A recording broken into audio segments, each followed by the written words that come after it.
Are you on?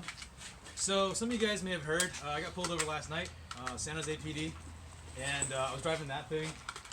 So you guys were asking me what was the story, and figured might as well film it so we can all learn some lessons from it.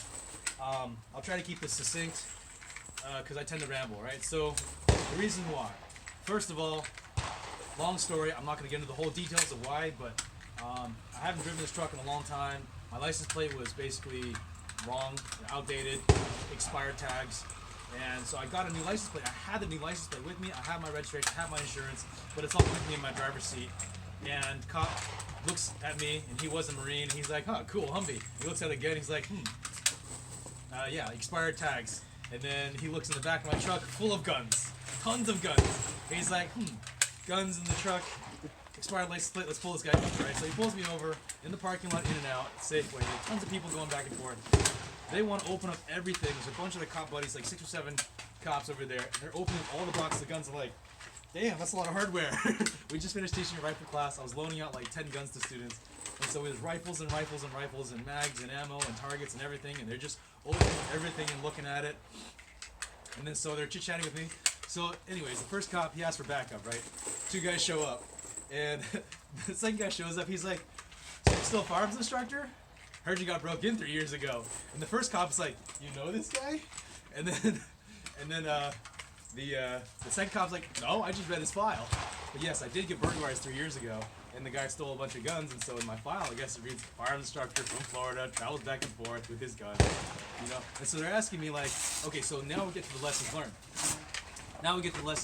It's like, he was like, "So are these guns registered to you? Are all these guns registered?" I'm like, no. I'm a Florida resident.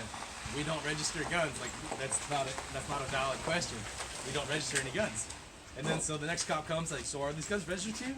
I'm like, does not compute. So in other words, in California, one lesson we learned is that in California, one of the main things that the cops are looking for in their protocol, particularly in San Jose PD, they're asking to see, are the guns registered to you? The next thing that I learned about this whole encounter is that if you're nice and you're respectful and you're polite and you treat them as a professional to a professional, they have a job to do and it's a dangerous job, and you have some sympathy for them to do a job and it's a dangerous job, then they're going to be very nice with you. They're going to be very polite and very professional and very matter of fact with you, and they're going to try and take care of you as much as they can. So main thing is, if you're working with them, understand that they have a job to do. They have rules to follow. They have orders to follow. They're paid to do that, and they got to do it. But what they can control, like keeping you warm, like keeping you nice, like keeping you out of handcuffs, they will do their best to try to keep you out of handcuffs if they can. So then basically what happens is the sergeant comes and some other senior cops come and they're like looking at all my stuff and they're chatting it over. They're discussing the gun laws, discussing the magazines. They're having a little teachable moment there with the sergeant talking to the younger officers. And then they get a burglary call and they're like, "Okay, cool, burglary in progress. See you later." All of them disappear. Leaving just like 2 officers with me to finish up the encounter. Pack up everything, we debrief with them. And so I had a chance to talk with the sergeant. I said, "Look, just want to give you a bit of feedback. If you're going to pat me down, and I have weapons, actually do pat me down, You touch my med kit. If anybody, I got small shoes on, and you felt a bump right here on my ankle, you should check that because that's where people carry weapons. You should check over here because that's where people carry weapons in inguinal crease." So I gave that sergeant some feedback, and we talked about the case study of the highway patrolman, Newhall, California, 1970. How they did the pat down, they missed the weapon, cop turned around, bad guy pulls out the weapon, kills the cop, all four CHP all murdered that day. Sergeant's like nodding his head, sergeant's all happy about that, and he's like, yeah, he's like supporting me with his officers, like, so, in other words, they're cool people, they're human, but, don't get on their bad side. Do your best to try and be clean. Don't lie to them, right? Just be honest. And so when I'm talking to them, they ask me, "Okay, do you have any guns?" Okay, yeah, that's what I have. And where'd you come from? I came from the shooting range. What do you do? Just be honest with them and tell them. Because they are like us. They are gun people. They own guns. They struggle with the assault weapon laws. They struggle with issues of assault weapon compliance and magazine bans and stuff. And they don't want to be forced to put in a situation where they have to put you in jail, right? They want to be able to focus on the important things like burglary in progress, like rapes and robberies and murders and stolen cars and stolen guns and felony convictions, and they want to focus on the real stuff in their mind, and they would really rather not worry about the petty things But if you make a fuss about it and you're being an asshole to them, then they will hammer you for all the little petty things. So I asked them about the magazines and stuff. Here's another piece of feedback.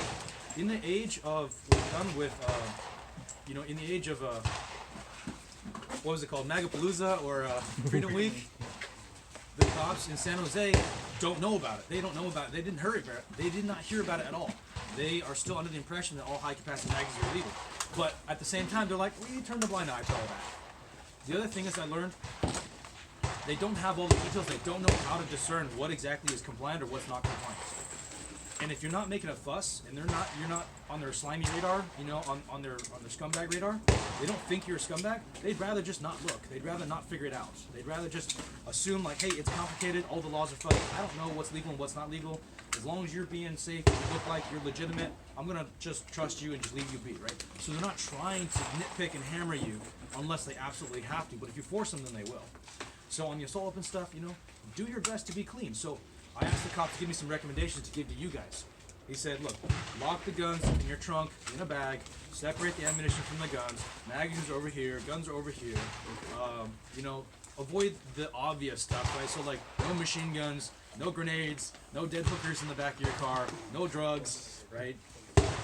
Keep it clean, keep it looking like you're trying to do your best to be a legitimate, upstanding citizen, trying to follow the law, and they're gonna see that and recognize that, and they're gonna treat you with respect as well.